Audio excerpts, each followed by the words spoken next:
Aprenda a ceder em favor de muitos, para que alguns intercedam em seu benefício nas situações desagradáveis.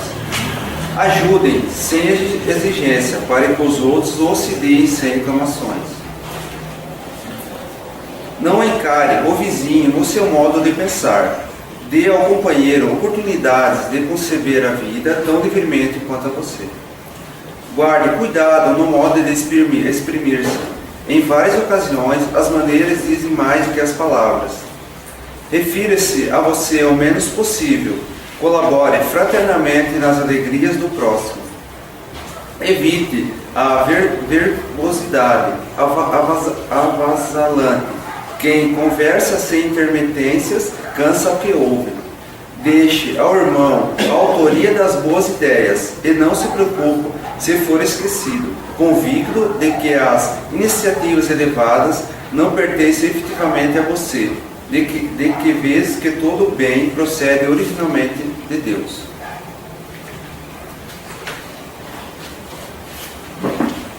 Boa noite a todos, sejam todos bem-vindos nessa casa de oração, uma casa onde a gente se sente muito bem entre irmãos.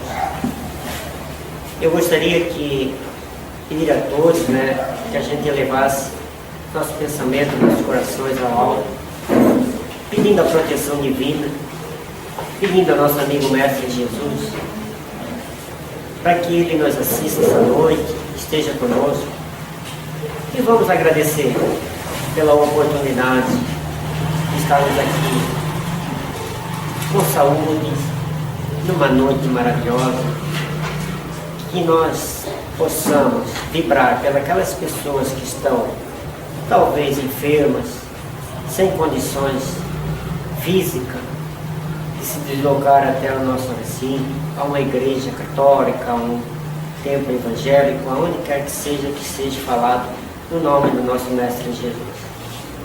Que Ele nos ajude, nos ampare, que Deus nosso Pai, que sempre nos protege, esteja conosco nessa noite. Que assim seja. Bom, gente, eu sempre gosto de falar que eu não sou muito bom em recado, mas é o seguinte: dia 3 de outubro vai começar um curso sobre mediunidade com o nosso irmão Monteiro. Isso será às sexta-feira, às 8 horas, certo? Então a gente tem uma lista aqui de várias pessoas que se inscreveram. Eles vão ser avisados, para ficar sabendo da data certinha. Eu tenho aqui em mão, nós fizemos uma pesquisa sobre um grupo de estudo que nós temos sábado. Então a gente fez aqui, por exemplo, uma enquete, na verdade, se a pessoa viria se fosse às 20 horas, no caso, transferido para terça-feira, ou se tivesse aplicação de passe, ou quase for transferido para quarta-feira após a palestra. Então tem as sugestões aqui. Depois a gente distribui e as pessoas quiserem colaborar com a gente, a gente vai, dependendo do resultado, a gente vai mudar, porque hoje sábado, não sei, não está fluindo muito bem o nosso grupo, é às 18 horas, e parece que não está encaixando com o horário das pessoas. Um outro recado, onde é que está aqui agora? Eu estou meio perdido hoje, acho que eu saí muito. Bom, vamos falar primeiro, nós vamos ter um café fraterno no Centro Espírita Paz do Senhor, em Joinville, dia 11 do 10, das 15 às 17 horas. Então, quem quiser participar, colaborar com eles lá, são pessoas aí da nossa casa, que vêm sempre colaborar com a nossa casa, e a gente gosta de sempre ter colaborar com eles. E o nosso irmão João, ele está com uma campanha para comprar brinquedo para as crianças agora dia 12 de outubro, certo? Ele sugeriu a gente a fazer, por exemplo, quem pudesse doar em dinheiro, que ele gosta de comprar para cada criança um brinquedo que é adequado, porque a gente tem uma listagem dessas crianças. Quando entrega a cesta básica, já fizemos essa listagem. E ele sugeriu assim que comprariam brinquedos de acordo com a idade, Então, se alguém quiser colaborar com a gente, Eu acho que era isso ou mais alguma coisa, Gilmar, que tu está na... Seria, né? Bom, gente, nós estamos recebendo hoje de São Francisco, mais precisamente do Ubatuba, nosso irmão Luiz de Souza, que eu acho que ele retorna à nossa casa hoje, né? Não é a primeira vez, né? Não, primeira vez que eu venho. É? A tribuna é sua, seja à vontade. Tá bom? Obrigado.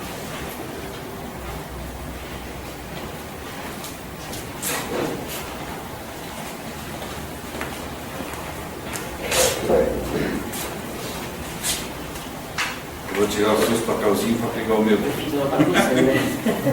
Tudo bem. Boa noite a todos. Boa noite. Eu vou iniciar falando para vocês algo que marcou bastante a mim e a minha esposa nesses últimos meses, quando eu acho que para nós sempre é motivo de a gente rir um pouco. Fui fazer uma palestra certa feita em um centro e estava falando, né? E disse que a minha esposa contando que tinha um menino lá ao fundo, sentado com duas senhoras lá, e ele brincava para lá e para cá, e brincava, e eu cá na frente falando. E a mãe dele sempre falava para ele, fica quieto, menino, né? E ele brincava para lá e para cá, e falava e tal, e ela, fica quieto, menino, né? E ele brincava para lá e para cá, fica quieto, menino, né? Falava tal, né? Daí, de repente, disse que ele virou-se para a mãe e falou assim, mãe, que homem mais chato, né? Tu não para nunca de falar, né? Eu quero brincar, só tem que ficar quieto. Que homem mais chato. Bom, eu espero que eu não seja chato nessa noite, né? Nós vamos falar de Evangelho, como se fosse alguma novidade. Evangelho segundo o Espiritismo. Eu acho que a gente pode passar a nossa vida toda e sempre nós vamos nos debruçar sobre o Evangelho, e talvez que muitas vezes a gente diga, mas eu já li o Evangelho. E você vai passar a sua vida lendo, relendo, e vai ver que de repente, embora nós já tenhamos lido tantas vezes o Evangelho, ainda estamos muito longe de vivermos segundo o Evangelho. Ainda estamos longe de vivermos segundo os ensinamentos de Jesus. Então nunca é demais a gente lembrar desses ensinamentos, o quanto eles são importantes para as nossas vidas. Acho que está bem devagar.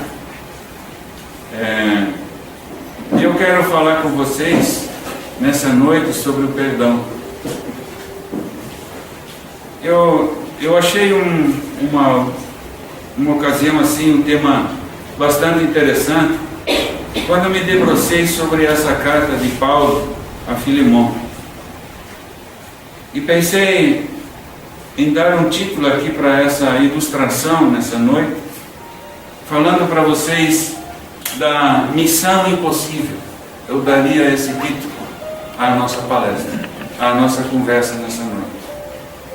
Não especificamente sobre o perdão, mas sobre missão impossível. Já viram aquele seriado na televisão, né? Missão Impossível? Existem coisas que muitas vezes parece impossível nós fazermos. É impossível nós agirmos, impossível nós tomarmos alguma providência. E a gente sempre costuma dizer lá no íntimo que para Deus nada é impossível. Se para Deus nada é impossível, para nós também nada é impossível. Jesus, quando caminhando por esse mundo e junto aos apóstolos, ele falou: tudo o que eu faço, podereis fazer também, é muito mais.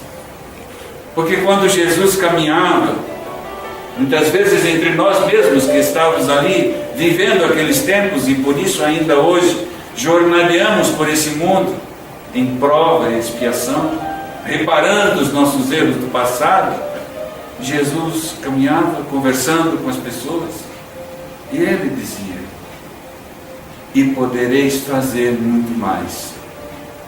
Só depende de nós. Só depende de nós. Talvez que nós estejamos aí há 2000 anos viajando nesse tempo e ainda não entendemos a mensagem de Cristo. Ainda estamos um tanto quanto distante de colocarmos isso de uma forma tão viva em nosso coração, que seja não algo de extraordinário que se vai fazer na vida, mas algo de natural. Amar, muitas vezes, passa a ser um esforço para nós. Nós temos que superar algumas dificuldades, algumas coisas que estão enraizadas dentro de nós, que nos prendem justamente a este mundo. E é essas coisas que nós temos que aprender a apagar. Então, muitas vezes, estamos diante de uma missão impossível. Falamos do perdão. Então, eu queria tomar como referência o capítulo 10 do Evangelho segundo o Espiritismo, que tem por título Bem-aventurados os que são misericordiosos. E para que nós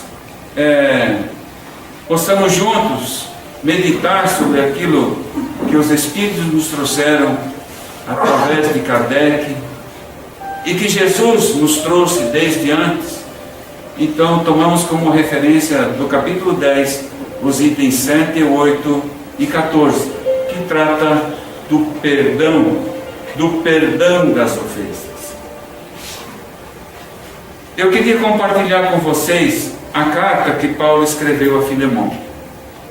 E é daí que eu imagino assim: Jesus querido, como é difícil, Senhor, sermos verdadeiramente cristãos, verdadeiramente espíritos que estão preocupados com a sua evolução, efetivamente preocupados, não de modo algum preocupados, mas efetivamente preocupados.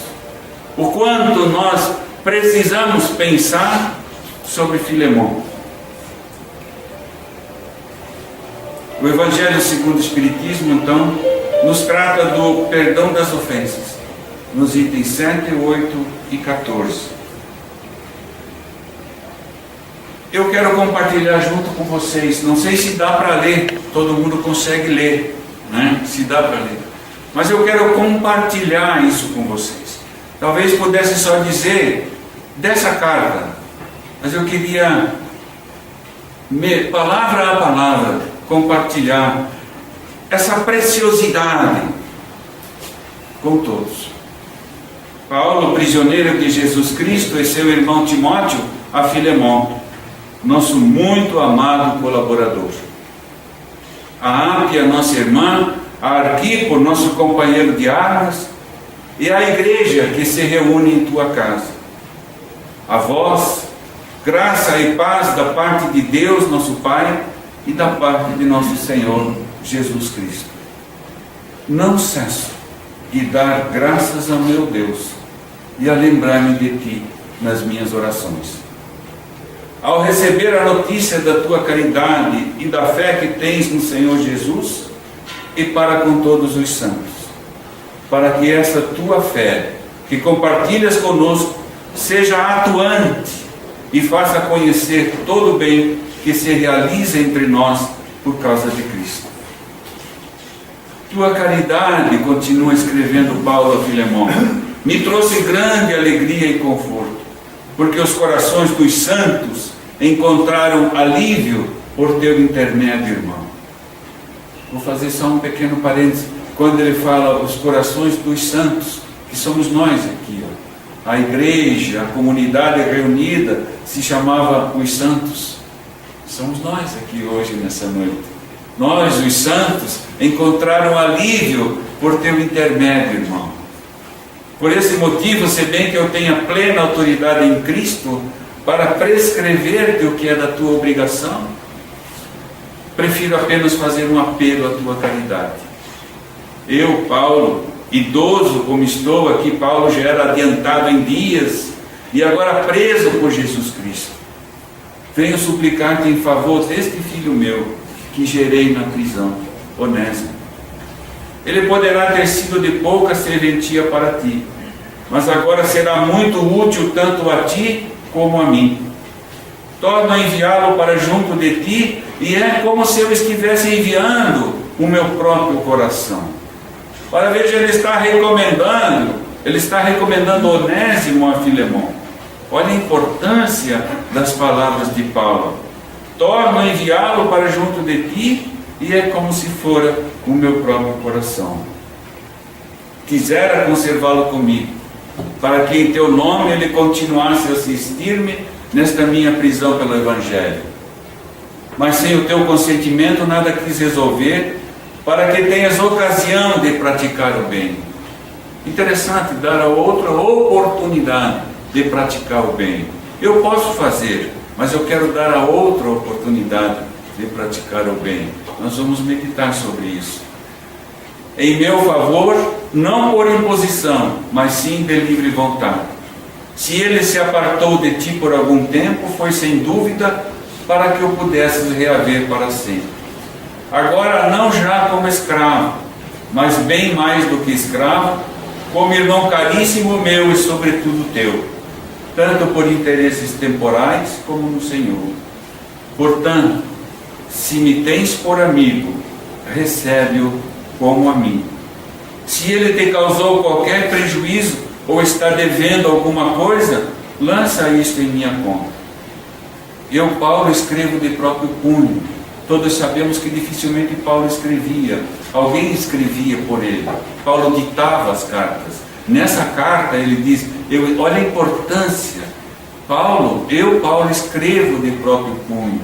Eu pagarei para não te dizer que tu mesmo te deves inteiramente a mim. Sim, irmão, quisera eu receber de ti esta alegria no Senhor. Dá esta alegria ao meu coração em Cristo. Eu te escrevi certo de que me atenderás e sabendo que farás ainda mais do que eu estou pedindo. Ao mesmo tempo, prepara-me pausado, porque espero pelas vossas orações ser-vos restituído em breve. Envio-te saudações e Epáfras, meu companheiro de prisão em Cristo Jesus, assim como Marcos, Aristarco, Demas e Lucas, meus colaboradores. A graça do Senhor Jesus Cristo esteja com o vosso espírito. Que assim seja. Amém? Essa é a carta de Paulo a Filemão. A carta de Paulo a Filemão é a menor carta das epístolas paulinas, mas o sentido, o conteúdo da carta é maravilhoso. E quando nós falamos em perdão, e que o próprio Cristo nos ensinou a orar, né? Muitas vezes nós falamos, eu não sei orar bonito, não é?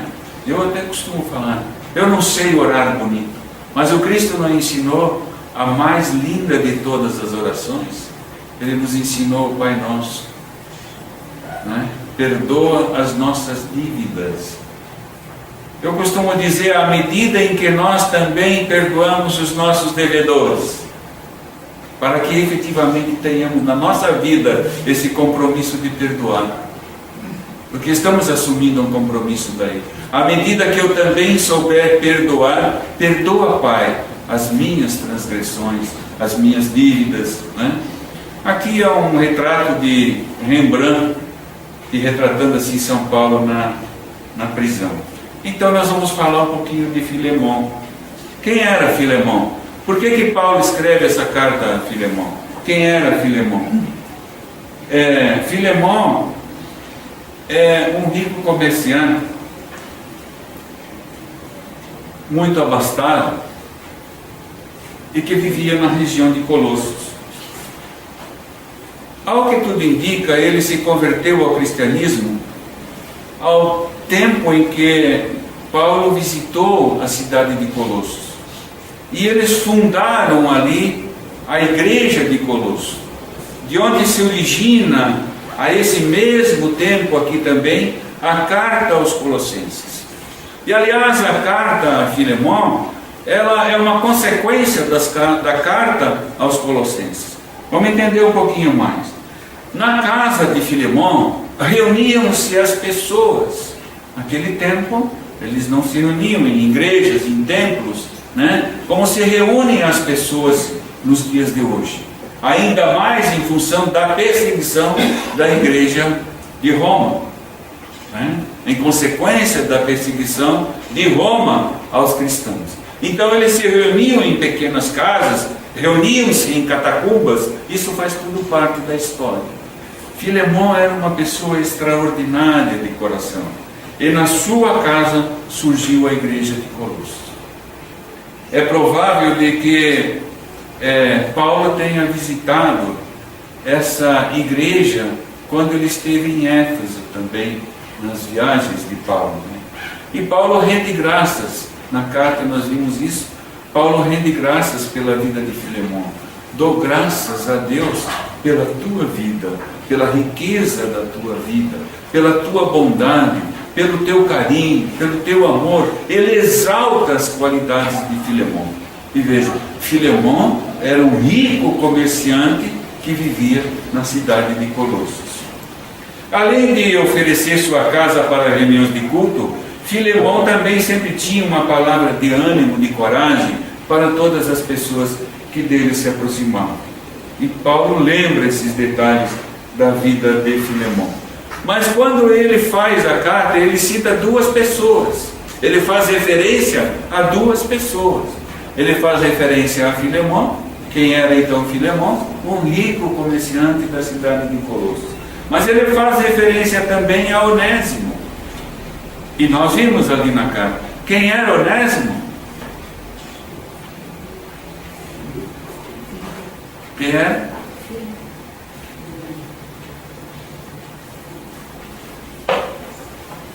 Depois nós voltamos na carta. Onésimo era escravo fugitivo.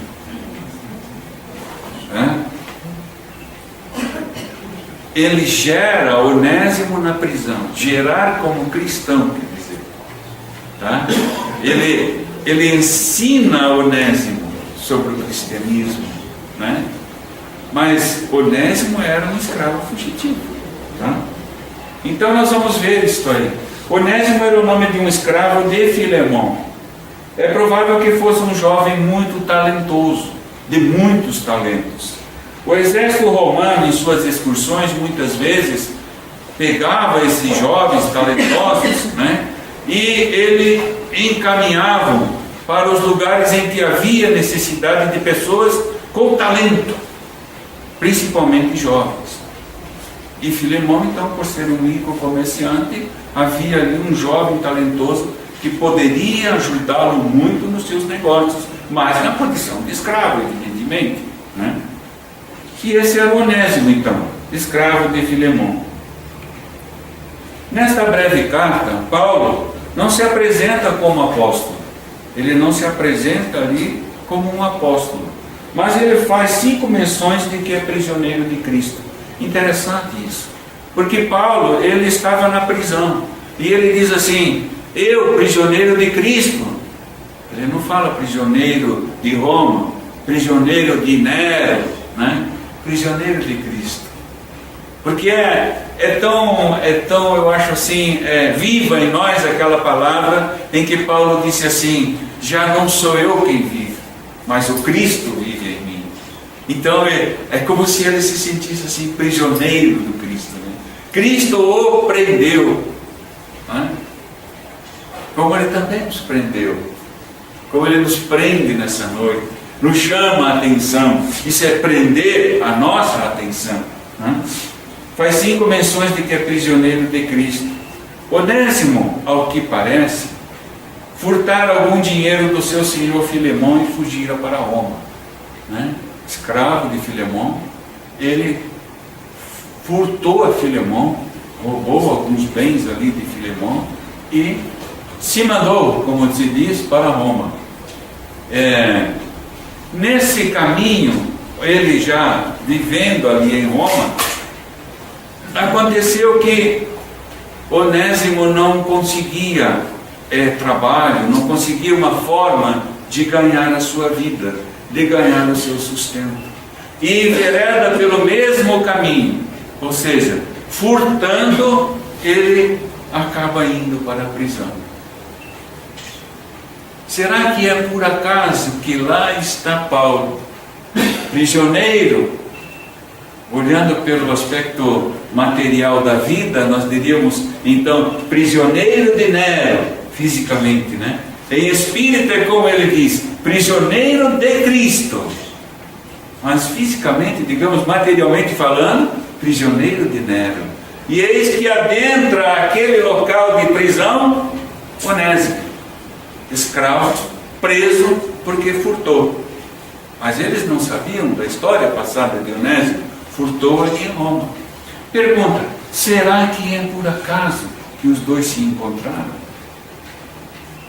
Em uma cidade com mais ou menos 1,5 milhão de habitantes, com tantos problemas naquela época, com todas aquelas perseguições aos cristãos, com tantos indivíduos no cárcere, justamente Onésimo vem parar ao lado de Paulo.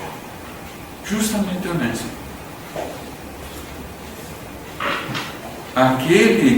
Aquele Onésimo, escravo do seu grande amigo em Cristo, Filemão. A doutrina espírita nos explica isso, que nada é por acaso, nada acontece por acaso. As coisas que nos acontecem muitas vezes, que não estão escritas naquilo que nós traçamos como roteiro para a nossa presente vida como encarnados, as coisas que nos acontecem são fruto do nosso livre-arbítrio. Nem sempre nós seguimos o caminho que nós combinamos na espiritualidade de seguir. E enveredamos por aqui, por ali e tal, né? Não nos contentamos muitas vezes com as situações que nós estamos vivendo. O nosso orgulho, vaidade, ambição fala mais alto e nos desviamos.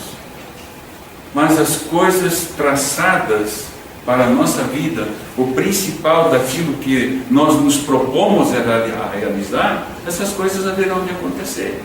Então não é por acaso que as coisas acontecem, né? E Paulo estava ali com Onésimo. Surgiu ali então aquela oportunidade de recorrer a Filemão, porque Epáfras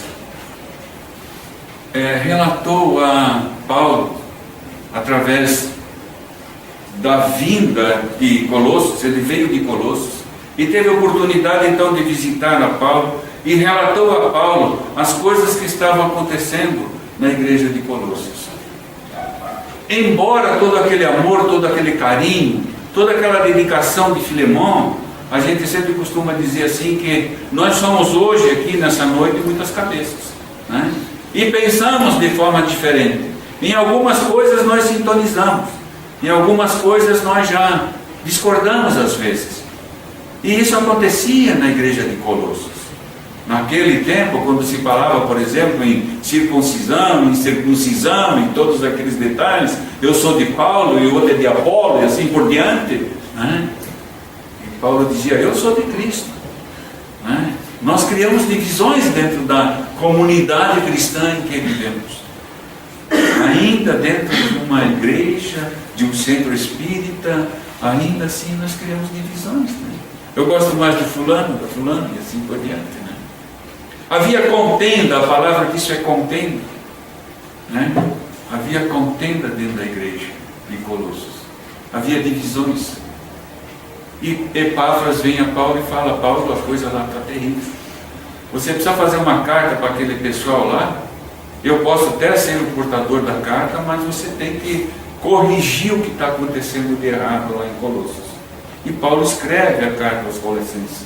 E quando ele escreve a carta aos Colossenses, eis que surge a oportunidade então com Onésimo ali no seu lado, e tanto ele conversava de Jesus, ensinava Onésimo, preparando Onésimo. Onésimo ficava extasiado diante daquilo que Paulo falava. É a oportunidade de eu recomendar ele. E ele manda então junto com a carta de Colossos, ele manda a carta a Filemon. A Filemon era uma carta particular, mas a intenção também era que fosse lida entre todos. Então ele começa dizendo assim que entre gregos e romanos, uma pequena explicação ainda, não havia direito algum. O escravo, ele não era considerado como pessoa, ele era considerado como objeto. Só para ver agora, assim, em que situação essa carta é escrita. Entre gregos e romanos, o escravo era considerado um objeto, não era um ser humano. E os escravos fugitivos, eles eram identificados na testa com ferro quente, assim como a gente marca gado, né? Marcava na testa com ferro quente. Se não fosse marcado com ferro quente, era destinado a remar nas galés. Acho que todos sabem o que é galés, né? Aqueles antigos navios romanos que eram movidos a remo mesmo, né? Ficava uma turma de um lado, uma turma do outro, e aquilo era para morrer ali. Dali não tinha volta. Eles eram condenados a remar nas galés. E nessa época em que acontece esse caso, em que Paulo está escrevendo essa carta, bem nessa época houve um fato que chocou Roma de uma forma tremenda. O prefeito da cidade, que se chamava Pedânio Secundus, foi morto por um escravo. Só para ver como é que era a lei romana, esse cidadão, prefeito, ele foi morto por um escravo. A lei romana determinou que todos os escravos daquela casa fossem mortos, passados a fio de espada. E ali se condenaram à morte mais de 400 pessoas, entre homens, mulheres e crianças. Mulheres, crianças e outras pessoas que não tinham nada a ver com aquilo, né? Mas era a lei de Roma, dura. Escravo era objeto, e aquilo serviria de lição. Tá? É em meio a esse ambiente todo, então, que nós estamos vivendo essa carta de Paulo. E Paulo, então, pede esse favor para Filemon. Filemon, se me tens como amigo, se me tens como irmão, eu quero pedir em favor de Onésimo. Libera ele, liberta ele, dá a carta, como nós entendemos do nosso tempo de escravidão aqui, dá a carta de alforria a Onésimo, né? Paulo queria que todos da igreja que se reunia na casa de Filemon ouvissem esse apelo que Paulo estava fazendo, esse apelo que era totalmente contrário ao direito e à lei, aos estatutos da igreja ou do povo de Roma, né? Totalmente contrário. E as mudanças que Paulo propõe são reais. Ele quer que Onésimo seja libertado por Filemon. Agora, da parte de Filemon, a coisa fica muito mais complicada. Fica mais complicada porque, dentro desse apelo de Paulo, Filemon também poderia ser responsabilizado, porque ele estaria indo contra as leis de Roma. Como que ele pode dar carta de libertação, de alforria a um escravo, quando a lei, o direito de Roma manda que ele seja marcado na testa com ferro quente e condenado a remar nas galés? Olha a situação de Filemon. É uma prova dura, né? A gente pensaria, meu Deus, como nós agiríamos neste momento? O que nós faríamos? O que nós faríamos? Paulo pega aquele Onésimo lá na prisão e vai conversando com ele, vai modificando o seu caráter, vai moldando aquele homem, moldando aquele espírito, aquela alma encarnada, preparando para uma vida nova. E a gente diz assim, quantas vezes de repente nós mesmos fazemos julgamentos entre os nossos irmãos, entre os nossos companheiros de lida, entre os nossos irmãos consanguíneos da própria família, em que nós fazemos separações, divisões. Quantas vezes nós de repente falamos assim, não vai dar nada, né? Não vai dar nada. Eu uma vez escutei uma pessoa falar assim para mim, uma frase que me marcou de uma forma profunda na vida. Deus não escolhe os capacitados. Eu sei que Deus não me escolheu para estar aqui nessa noite porque eu sou capacitado. Deus não escolhe os capacitados para falar, para exercer o mandato, a atividade da caridade, a grande obra do amor. Deus não escolhe os capacitados. Deus capacita os escolhidos, né? Deus dá capacitação para aquele que Ele escolheu. É esse que eu quero para a minha obra. É esse que eu quero que viva de forma esplendorosa, magnífica, o Evangelho que eu estou transmitindo. É esse que eu quero. Porque eu sei que esse tem garra, esse tem valor. A humanidade pode achar que não. E isso aconteceu com o próprio apóstolo Paulo. A caminho de Damasco, Jesus aparece a Paulo e diz: Saulo, Saulo, por que me persegues? E ali começa a história de um homem novo. Aqui começava a história de um homem novo, chamado Onésimo. Filemão recebe Onésimo como se ele fora meu próprio filho, que eu gerei na prisão, que eu transformei ele na prisão. Coisa linda, né? E ele faz essa carta, então, aquele antes escravo fugitivo, aquele antes escravo, que de repente a gente poderia dizer assim, não dava um tostão lá no tempo de Roma, porque era um objeto, agora se tornava um homem de um valor tremendo para a obra do Cristo, de um valor tremendo. Um Onésimo modificado. Aquele escravo fugitivo que não se dava nada por ele, nessas fundações das igrejas, nas viagens missionárias de Paulo, mais tarde, Onésimo vem a ser bispo da igreja de Bereia. Olha só. Libertado então por Filemão, ele se torna um grande missionário e vem a se tornar na igreja cristã nascente, bispo na igreja de Bereia, um escravo.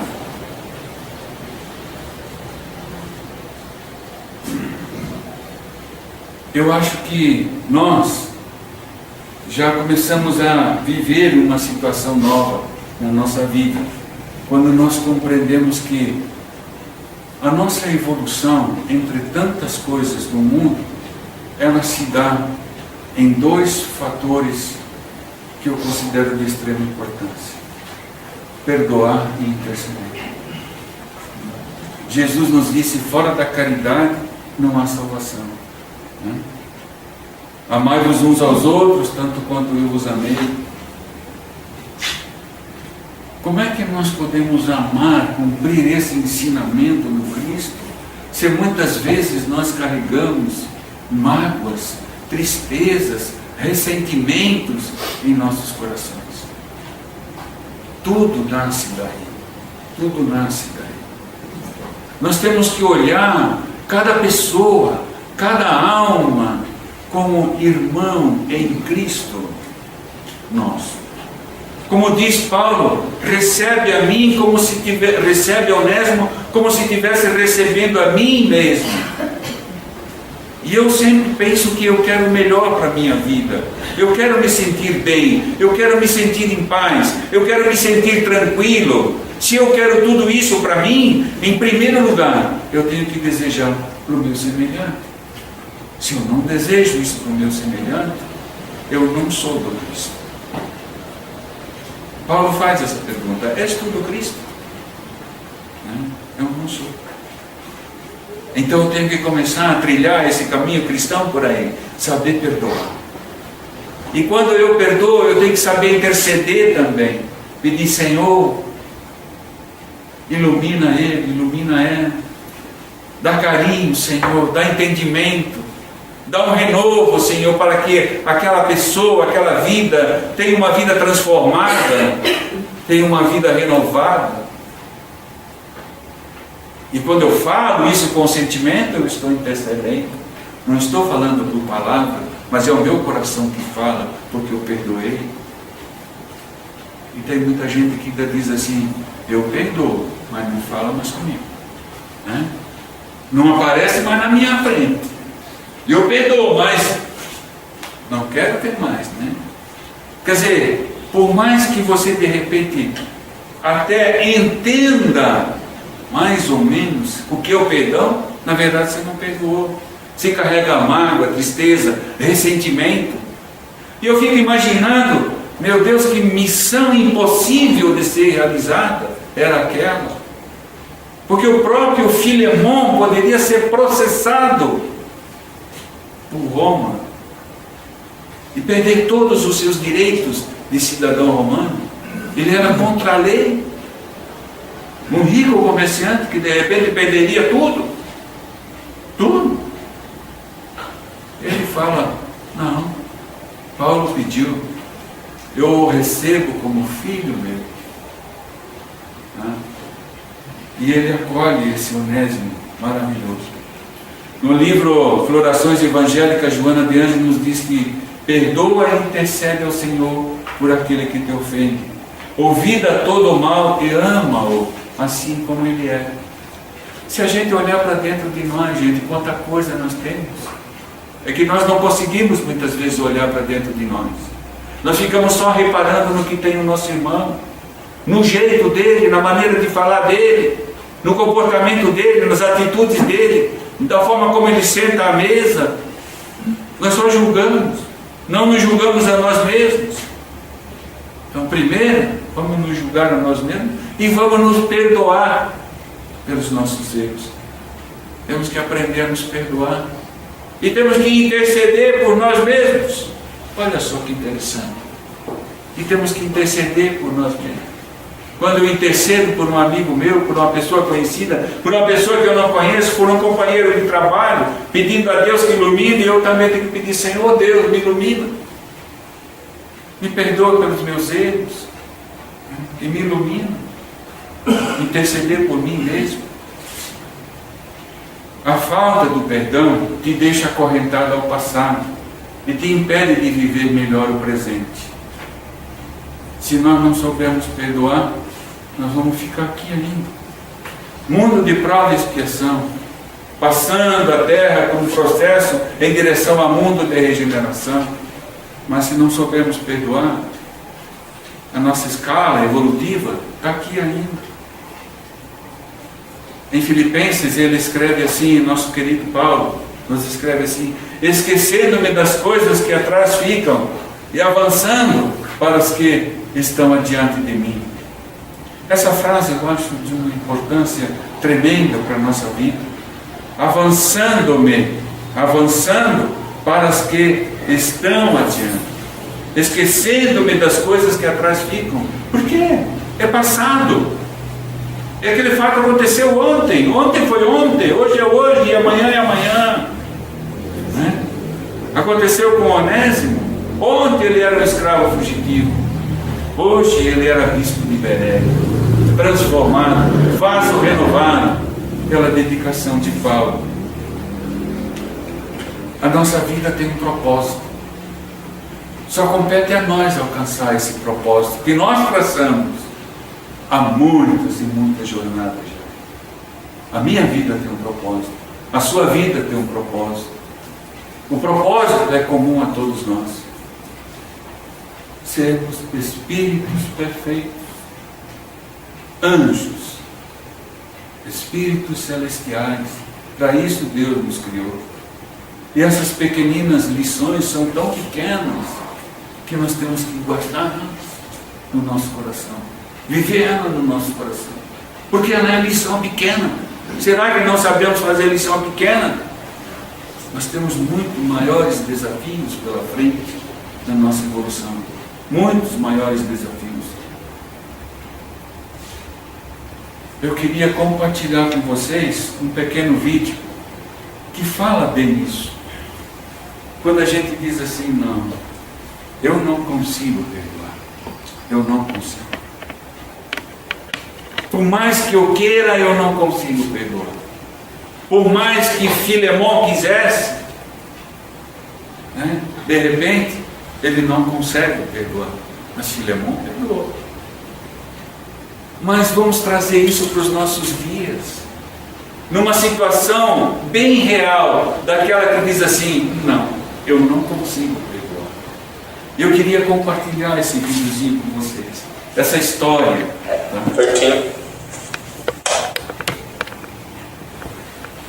Vamos pensar um pouquinho. Chris Williams, C-H-R-I-S, W-I-L-L-I-A-M-S. Em 9 de fevereiro de 2007, minha família foi atingida pelo carro dirigido por um adolescente bêbado. Nesse acidente morreram minha mulher, Michele, que esperava nosso 5º filho, meu 2º filho, Benjamin, e minha única filha, Ana.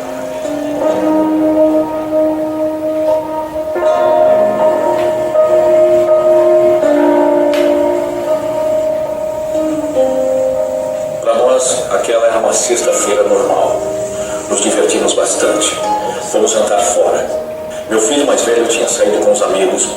Vi os faróis de um carro vindo em minha direção numa velocidade incrível. Tentei desviar, mas não deu tempo. Ele atingiu a lateral do nosso carro.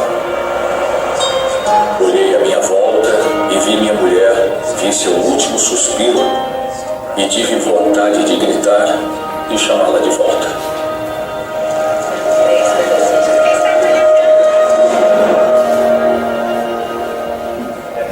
O som foi o do meu próprio choro de angústia pela morte deles. Foi quase como se eu estivesse fora do meu corpo e ouvisse aquilo e percebesse que era eu quem produzia aquele som. Nunca me senti tão vulnerável na vida. Nunca me senti tão esmagado, espiritual, emocional e fisicamente.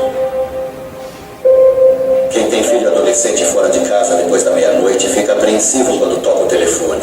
Eu levantei, atendi o telefone. Do outro lado da linha, um homem se identificou como sendo da polícia de Salt Lake City. Ele disse que nosso filho Cameron estava bêbado e que tinha se envolvido em um acidente, mas estava bem.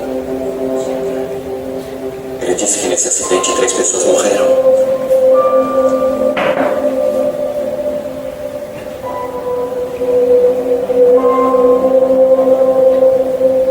Descobrimos que o Sam foi o único filho sobrevivente.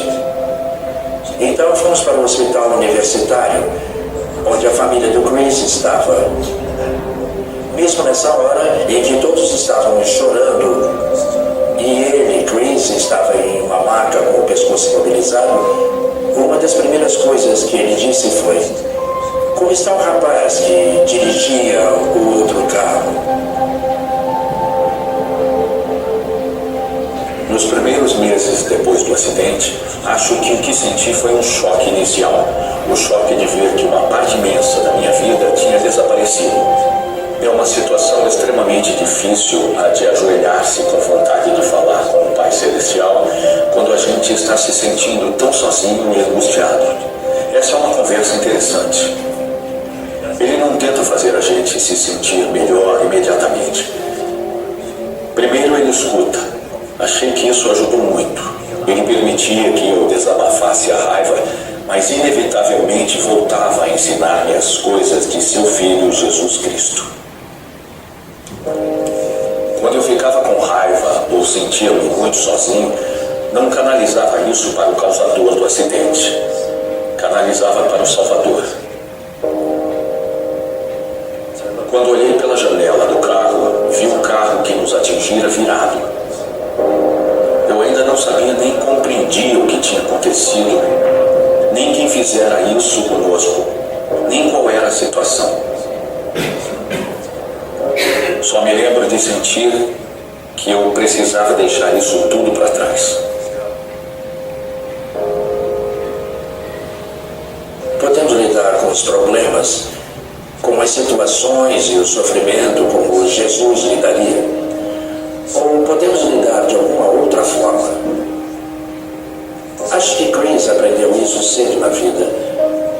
Então, quando a hora chegou naquele carro, acho que ele havia decidido há muito tempo como agiria em em uma situação assim.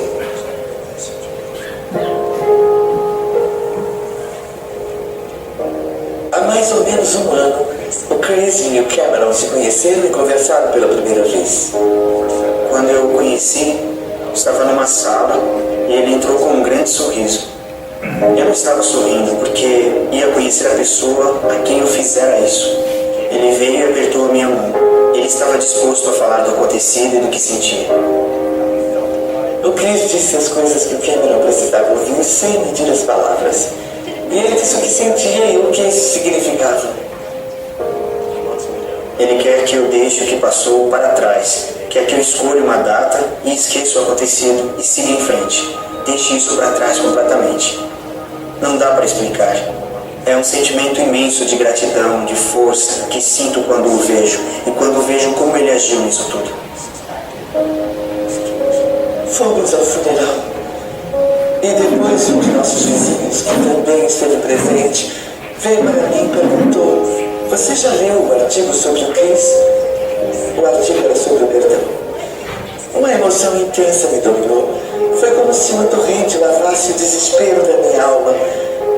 Saber que havia alguém capaz de perdoar assim foi uma experiência libertadora. A de saber que ele era capaz de reagir assim.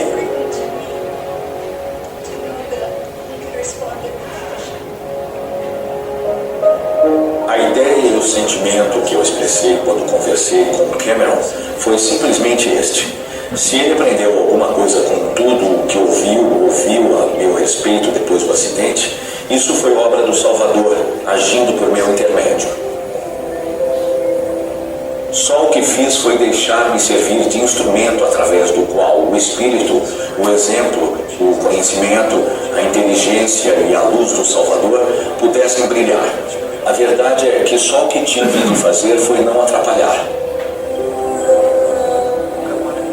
Quero que ele entenda que eu tive muito pouco a ver com as coisas boas que vieram de tudo isso. Passou a ser ainda mais importante para mim o fato de que ele me perdoou. Sei que ele me perdoou porque conhece a Cristo, tem um testemunho dele e tem um relacionamento com ele. Agradeço a Deus por permitir que passemos por tragédias e provações. Não porque sejam fáceis, nem porque queiramos que aconteçam, mas porque ajuda-nos a amar. Essa é outra bênção maravilhosa, pois nela viu o meu irmão.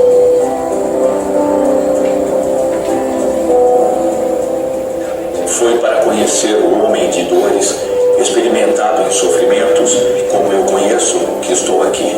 Foi dificílimo aprender essas lições da forma que aprendi. Mas essas crises de tristeza sempre acabaram com a certeza e a esperança de que um dia eu venha a vê-lo como ele é. Um dia, com sorte, serei como ele é. Um dia, voltarei a estar com minha mulher e com o restante da minha família. É isso que me sustém.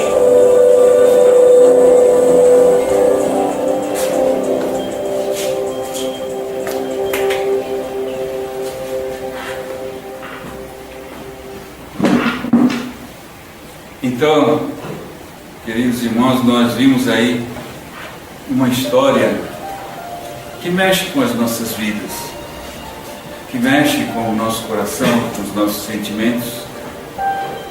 Muitas vezes, então, nós estamos diante de situações na vida que não sabemos perdoar, não sabemos entender o nosso irmão.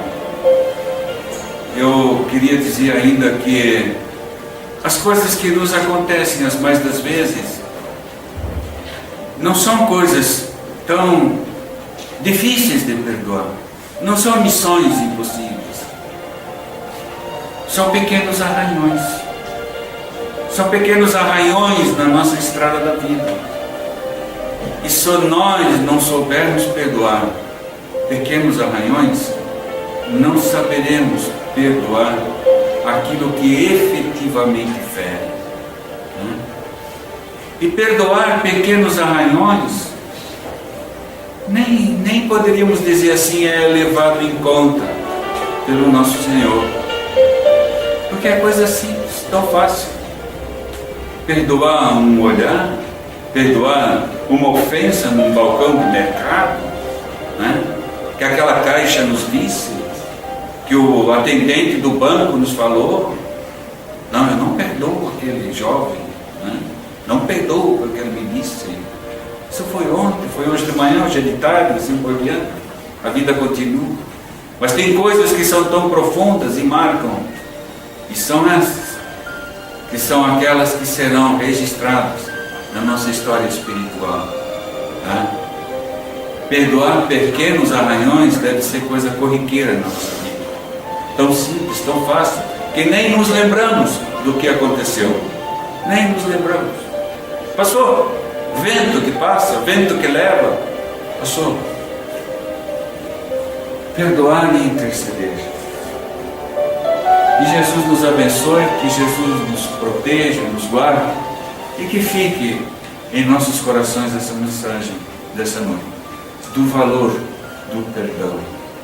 Esse é o nosso caminho na nossa jornada na Terra. Obrigado a todos.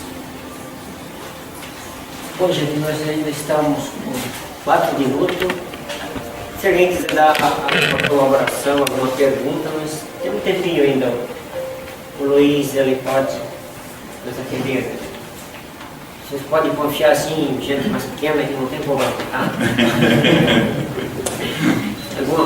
alguma colaboração, alguma pergunta, fique à vontade. Ô Luiz, quando você começou a nossa conversa com o nosso público, você falou que nós ainda não aprendemos a perdoar, né? A praticar o Evangelho de Cristo. E eu fui na casa de um amigo meu essa semana e houve uma contenda lá com o vizinho, e ele é uma pessoa excelente, uma pessoa muito legal, mas ele me chocou que ele teve um problema lá com o pai dele e disse assim: esse eu não vou perdoar. Então é porque a gente ainda não entendeu a mensagem de Cristo, né? Porque ele, como uma pessoa já bem católica, bem seguidor, eu sei que ele entende, né? Mas ele disse que ele não entendeu essa mensagem ainda, né? Poxa, me surpreendeu até isso. Esse eu não posso perdoar.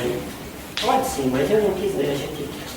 A gente não pode querer impor às pessoas aquilo que ele não entendeu ainda, né?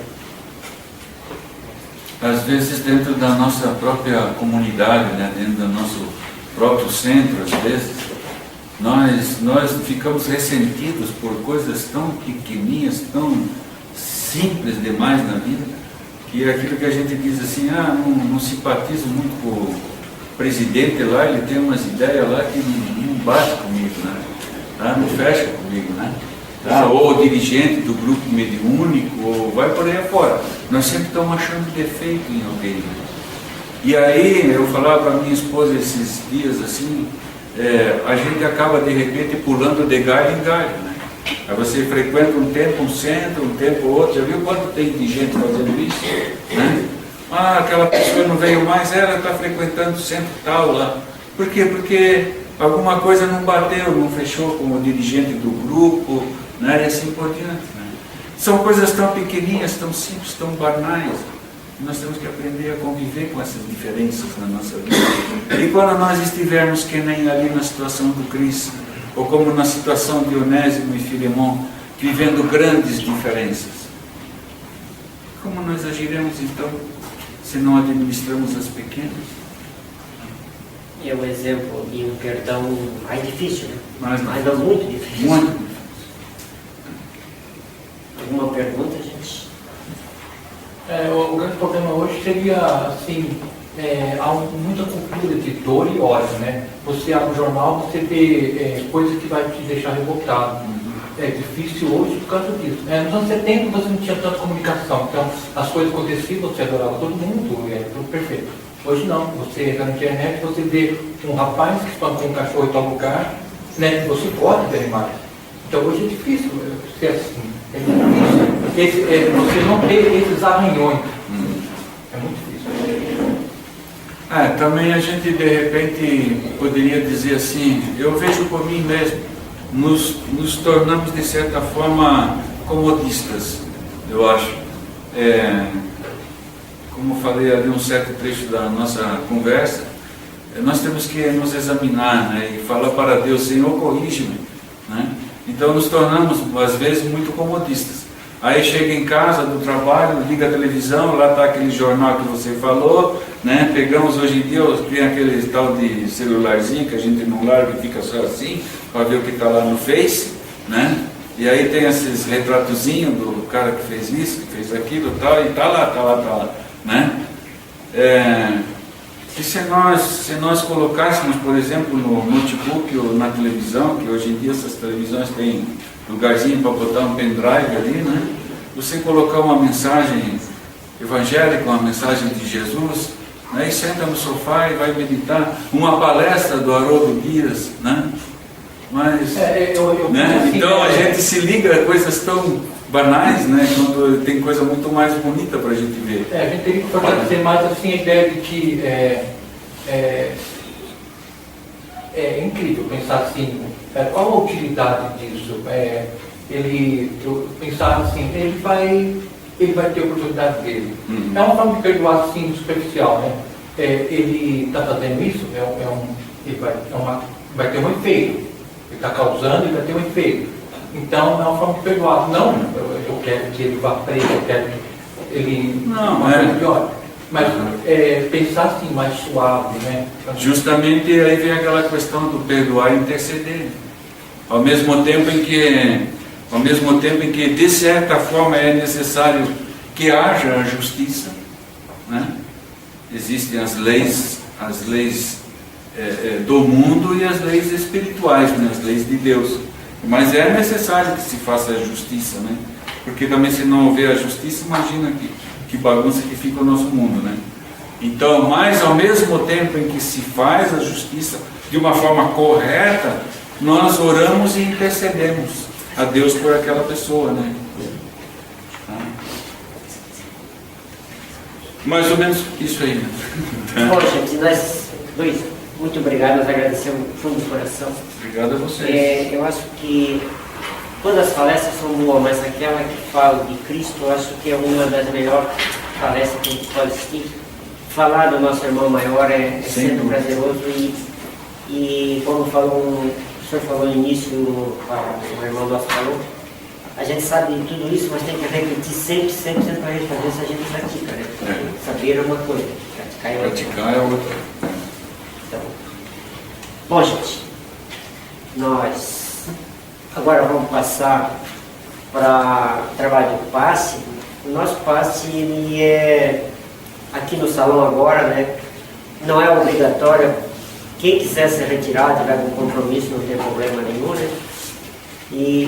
Mas antes eu vou fazer um sorteio. Cada um que entrou recebeu um papelzinho aqui com um número. E a gente, para incentivar a leitura, tudo, a gente sorteia no final da palestra um exemplar. Então, qual é hoje? Nós podemos sortear. Vamos ver.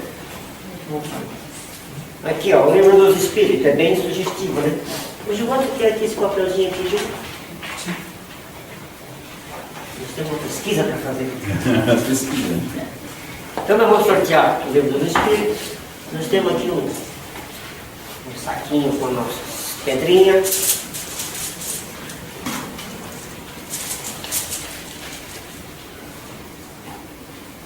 Esse aqui não tem, por exemplo, assim, como não, gente, é sério? 32. 32.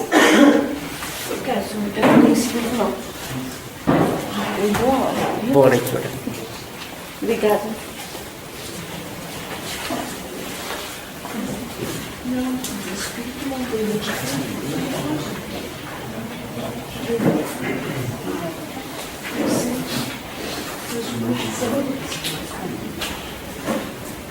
Bom, gente, a gente só põe uma música suave e a gente só avisa a luz também, não é nada de místico, nada, é só para concentração melhor, né, da oração, para os passistas ficar mais em harmonia com o salão. E com o nosso...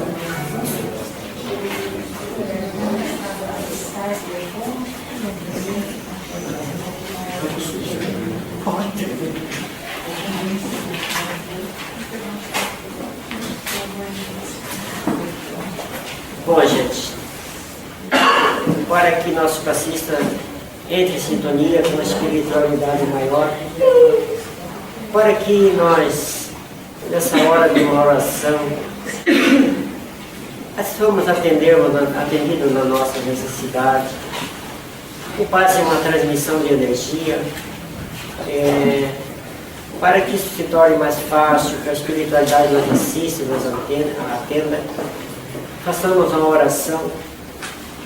E hoje, façamos a oração aquela que Cristo nos ensinou, dizendo: Pai nosso que estás no céu, santificado seja o teu nome, venha a nós o vosso reino, seja feita a vossa vontade, assim na terra como no céu.